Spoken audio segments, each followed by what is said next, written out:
let me introduce our panel to you today. Of course, we have our Managing Director, Datuk Syaril Reza Rizwan.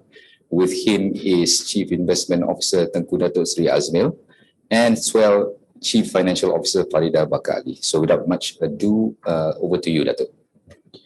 Yeah, thanks very much, Raslan, and a very warm welcome. Assalamualaikum and good afternoon to all our friends from the media. I think as Raslan mentioned, this is our annual review of Khazanah, what we've done in the previous year. We'll go over the financial results, of course, and give you some idea of what to expect in the coming year, as well as essentially some of the things we're working on at this point in time. But very quickly, I think just a very quick recap, I think, in terms of the Khazanah strategy, the transition that we are doing.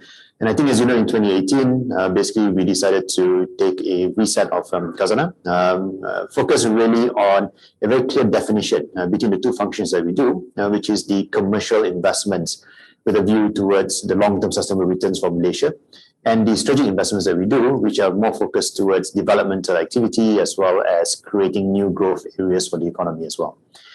So we started the process in 2018, and we're now building essentially on that framework. So for 2020, it was a continuation. We did a lot more work in terms of rebalancing the portfolio, reinvesting basically in the markets that we wanted to diversify into, as well as obviously taking on the challenges that we had with COVID and everything else that happened. And we're now basically doing that, and we'll detail basically some of those impacts, as well as basically in terms of what it means for the future as well. So very quickly, I think just to remind the media and our audience, basically what is Khazanah and what does it mean to Malaysia? So the purpose of Khazanah basically is really to invest on behalf of all Malaysians to deliver sustainable value, right? And having a real focus basically on that long-term objective in terms of making sure that we continue to deliver on those goals in a way basically that's responsible. So we hold ourselves to certain values, including accountability, respect for different viewpoints, and internally as well in terms of teamwork and support for each other. But importantly, if you look at our philosophies, right, what are we doing and how do we do this? We focus basically on investing for the long term, right? Looking at a sustainable risk-adjusted return, making sure basically that we are able to deliver over a long period of time in a way that takes into account the amount of risk we're willing to take on in the portfolio, and essentially meeting those targets that we set for ourselves. And to do so, basically, we have to invest with a view of the whole portfolio, not any individual asset. So that essentially, when you're building out this portfolio, you're thinking basically about the long-term implications for the overall assets of the firm, and by extension, basically, the impact it has on the government and what we can contribute to the government. We are looking at introducing and advocating for more responsible and sustainable work in Khazanah and among the investments that we do. And I think that's hugely important because, you know, as a sovereign wealth fund, we owe a duty and a guardianship of the assets on behalf basically of future generations of Malaysians as well. In order to make sure basically that all this can work, we do focus a lot on our people and how we develop them, and making sure basically that we have both the right people in place and ensuring that they always have the right skill sets and experience to deliver on this message.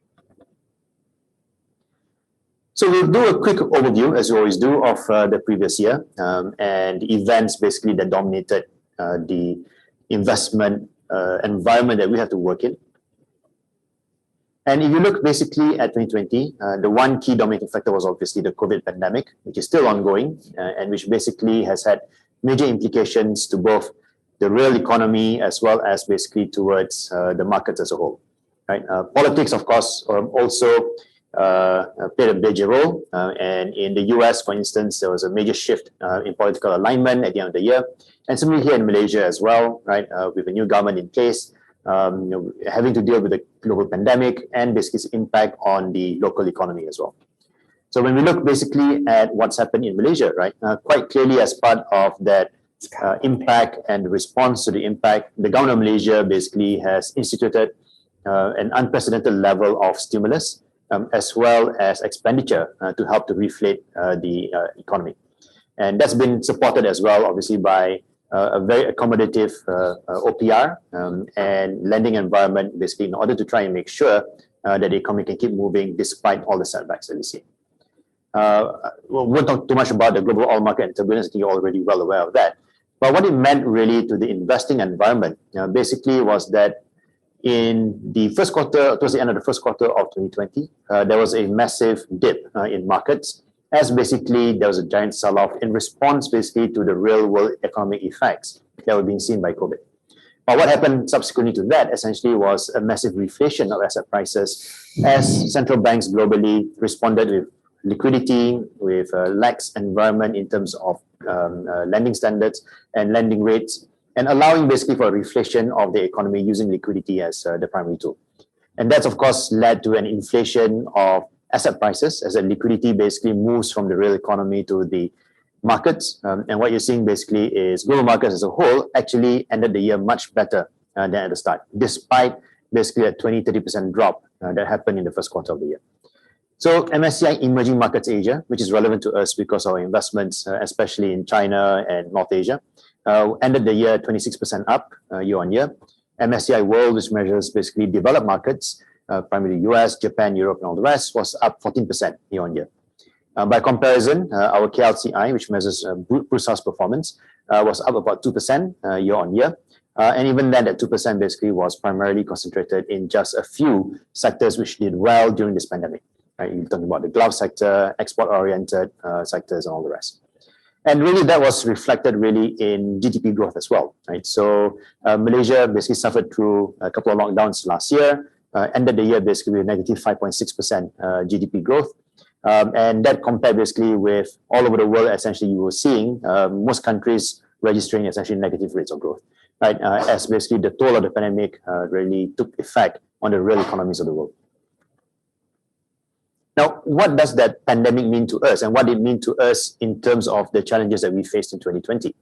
So there were some plus points and obviously some minus points, right? On the plus point, the volatility in financial markets was actually helpful to us because there were markets that, as part of our process of rebalancing the portfolio, we were looking to enter into and to acquire good assets, right? And we took advantage basically of some of those downturns that happened last year to actually redeploy capital, particularly in developed markets.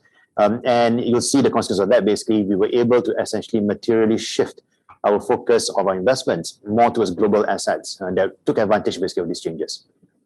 But domestically in Malaysia, there's obviously been an outsized impact to us, primarily because Khazanah is heavily invested in both the aviation sector through our ownership of Malaysia Airlines and in the tourism sector, where together with the government, we've been building out key hospitality and tourism attraction resorts and also facilities, right, as part of a long-term plan towards boosting and building on tourism infrastructure in Malaysia. So those two key sectors in particular were very badly affected. Across our other companies, the issues essentially revolve around continuity and around response. But with them, essentially, it's a bit easier to manage. The effects are more predictable and more manageable in terms of an action plan to actually address the COVID impact. So when you look at those two particular sectors alone, you can see and you can tell basically that there has been a tremendous downturn in both their immediate prospects, and I'll be honest as well in terms of the short to medium term prospects of recovery as well. So in aviation, for instance, you will have seen essentially that passenger numbers across all airlines and even in Malaysia as well have basically declined tremendously. International passengers are down by at least 80%. Flight capacities are down, right, from about 2/3 of a decline. Recent IATA data, if you look for January of 2021, seems to indicate basically that no recovery is in sight. Right? January 2021's data was 90% down from January 2019. Right? So there's no recovery in sight yet. We don't honestly expect a recovery in aviation flights in terms of revenues in this sector until 2023 at the earliest, probably 2024. Right? And that also depends really on how the pandemic plays out and vaccinations play out as well. And that will impact basically flowed through to tourism. So tourist receipts essentially are down roughly about 80% year on year. And hotel bookings, occupancies also down. You'd have seen many stories of hotels and resorts and attractions closing down either temporarily or basically permanently due to the crisis.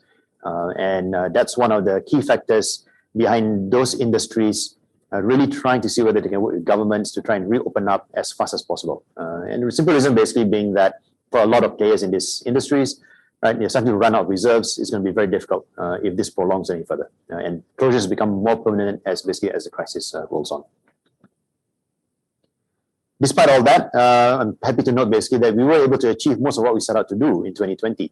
So if you look at our commercial fund returns, we were able to essentially achieve about 1.5% TWRR over a 2-year rolling basis, which basically met what we were trying to do with a inflation plus 3 basis, considering inflation was essentially negative during the year.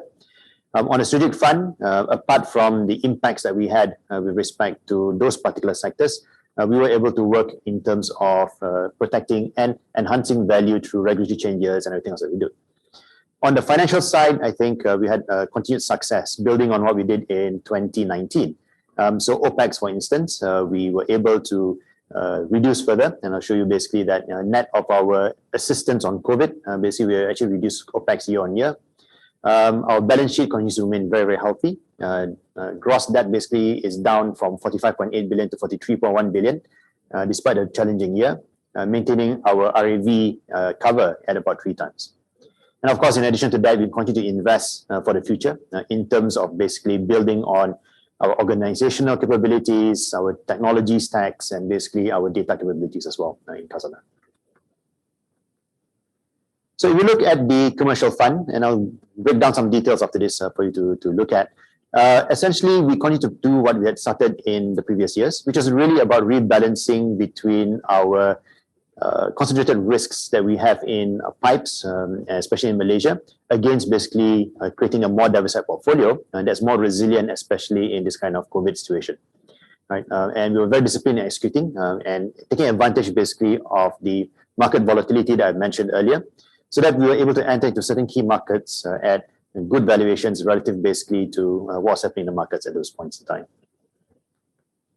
So you look basically at our asset allocation, we were able to essentially keep shifting it in the direction that we wanted to. So public markets global, which is basically where it has been a key focus for us in terms of building our capacity and building our asset base, moved from 12% to 70% of assets over the year.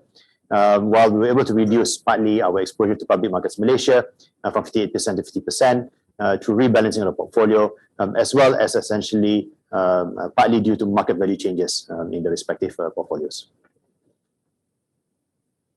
So if we look at the activity that we did in the year, despite the challenges and the volatility, we were still able to accelerate with our rebalancing. We were able to do roughly about 13 billion ringgit of divestments across multiple asset classes and reinvest about 10 billion ringgit into basically both our strategic fund and the commercial fund. And if you look at the numbers before you, that 4.2 billion in strategic fund is essentially primarily all in Malaysia.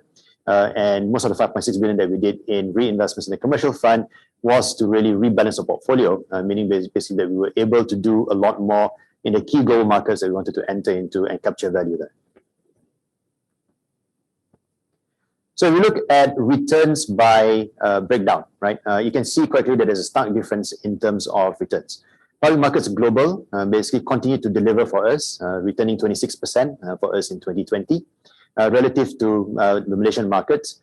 And the reason for that basically is that despite a 2% increase in the KLCI, our portfolio and our exposure in Malaysia declined by 7.8%, primarily because of what we are exposed to. So the Khazanah portfolio in Malaysia is primarily focused on our core traditional stocks, your tenagas, your airports, and all of that, a lot of which basically were impacted by COVID to a larger extent basically than exporters, the electronics industry, as well as the glove manufacturers. And that's why there's a difference between our public markets Malaysia exposure versus basically the broader market itself.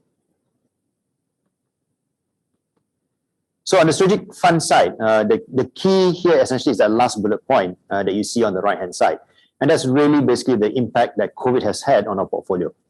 So for 2020, given the levels of support that were required for both the airline industry as well as the hospitality industry, plus write down in values of assets, given basically that COVID has had a material impact on future prospects in terms of cash flows and revenues, we have taken a decision basically to take about 5 billion of impairments on our airline and hospitality assets. Right? And that forms the bulk of the impairments that we're taking for 2020, primarily as a result of COVID. Despite that, and net of Malaysia Airlines, we were able to essentially still deliver an aggregate net profit across the entire portfolio, net of basically those impairments.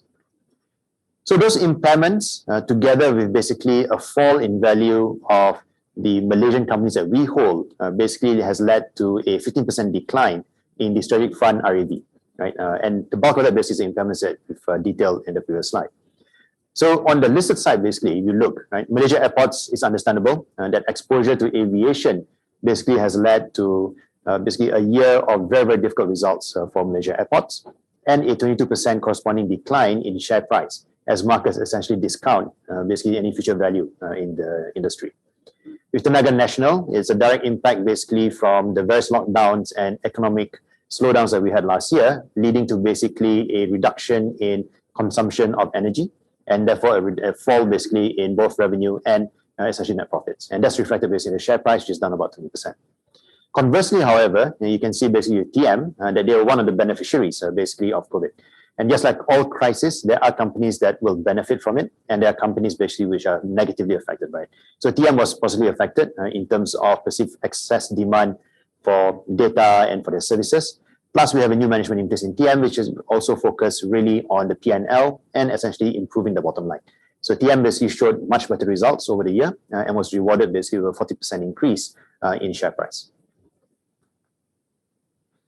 Despite all that, and despite basically the 6 billion of provisions that we're taking to the book, we're still happy to declare and announce basically that we are recognizing a profit of about 2.9 billion ringgit in profits for 2020.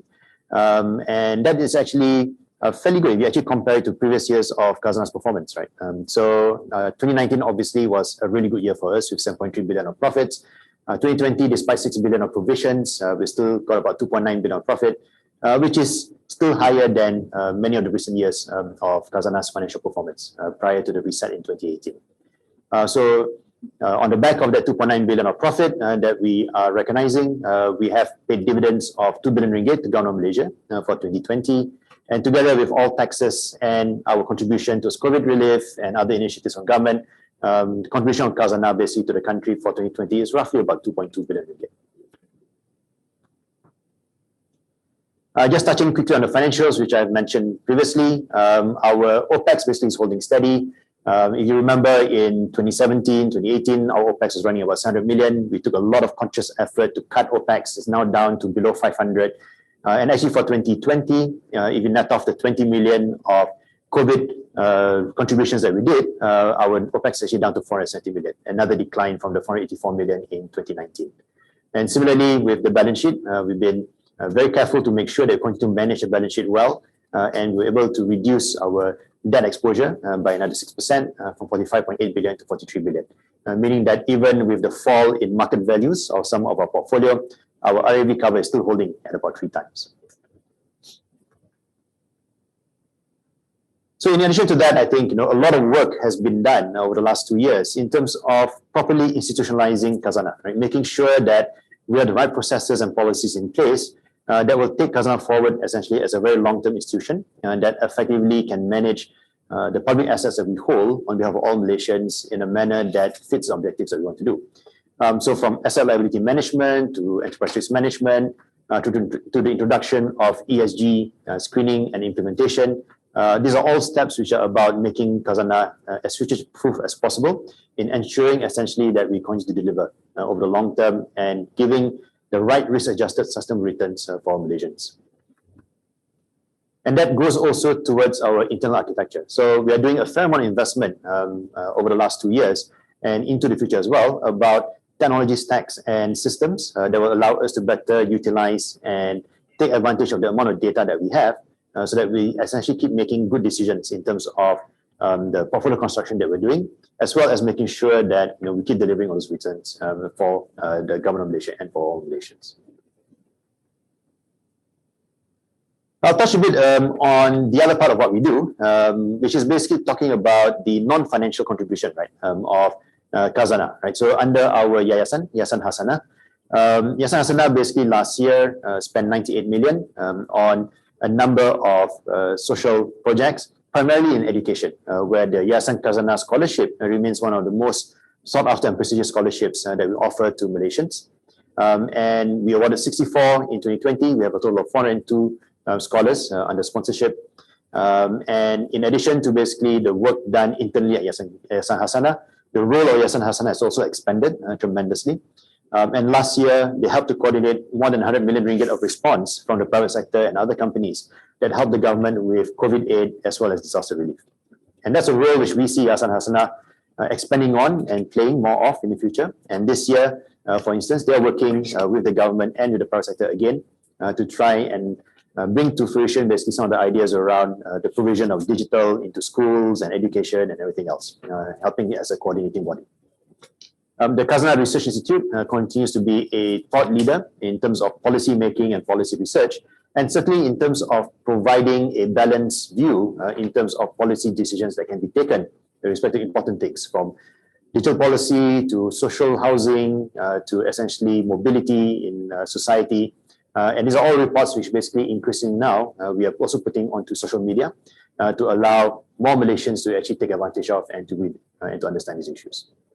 Our Taman Tugu, which we completed a year ago, continues to do very, very well. Despite 3.5 months worth of closures, visitorship actually rose 41% year on year, and is now basically one of the top attractions in KL for local KL people. And hopefully in the future, when borders reopen, it will be a major tourist draw as well, which will help to boost tourism in Malaysia and in KL. So what's the focus for us in 2021? Primarily, it's actually more of the same. We know basically that the strategies and the transformation that we put into place in 2018 is working and basically has helped to already create a portfolio that is properly diversified, that's able to basically withstand the COVID shock, and also to even take advantage basically of the opportunities created by COVID in allowing us to basically to reinvest in markets that we wanted to reinvest in and build basically a portfolio that will be focused on delivering that value for the long term. On the strategic side, we are discussing in the government now an approach to think about what new strategic investments are important and what really should be a strategic investment for Malaysia going forward. And this is an important discussion that we need to have as we think about investing for the long term for Malaysia's future growth. Right? And that's where we think about capital recycling. How do we recycle capital from older assets into newer assets so that basically these new assets can create economic growth and potentially even new jobs for Malaysians. ESG, like I said, is a theme that we are starting to incorporate into what we do. Still small steps here, but hopefully as the years go by, this becomes more and more part of our commitment to future generations and the country's own commitment to global goals, from the Paris Climate Agreement to SDGs and everything else. It's really part of what we need to do if we want to respond, I think, to both the climate crisis and also the demand from all of us to have more responsibility in terms of business practices and investments as well.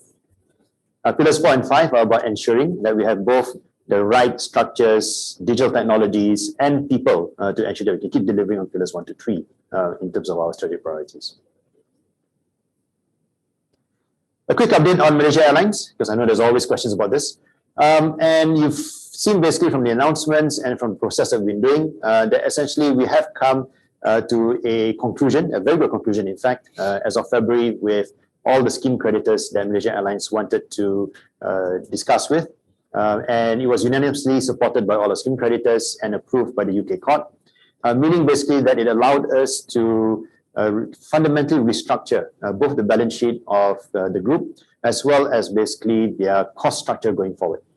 So roughly about 15 billion of outstanding liabilities in its old capital structure were taken out, either through debt forgiveness or basically through conversions of debt to equity, allowing the balance sheet to be reset at a much more sustainable level. We received significant support from creditors in terms of liquidity management. So for instance, being able to create more of a variable cost structure in the immediate future as we take advantage basically of our creditors' ability to allow us to pay as you go with respect to aircraft and with respect to flying hours. Defer delivery of new aircrafts to a time when hopefully the market would have recovered, and essentially taking out substantial amounts of ongoing costs from the structure of Malaysia Airlines. Despite all that, and predicated basically on what I said earlier in terms of expectations of global recovery on aviation, we still think basically that it's still going to be a very tough period going forward. But at the very least, Malaysia Airlines now has a right cost structure and balance sheet that will help them to actually see their way through this and come out in 2023, 2024 with a much better prospect. So just to recap, in 2021, it's continuing to rebalance our commercial portfolio, undertaking asset restructuring and value creation, integrating ESG into both our investments and our operational activities, and having that very frank discussion with the government about pursuing new sectors which actually will benefit the country, right? And redeploying capital to support basically those goals, which are very, very important. Right? How do we spur more growth? How do we spur basically more economic activity and complexity? And how do we help to create more high-paying jobs in Malaysia?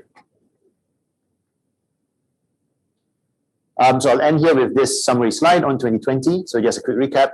Profit before tax of 2.9 billion, total dividends and contributions to Government of Malaysia of 2.2 billion, outside of what we're doing with our yayasan, which basically continues to do a lot of work with education and everything else. And I'm happy to take your questions before we close the session.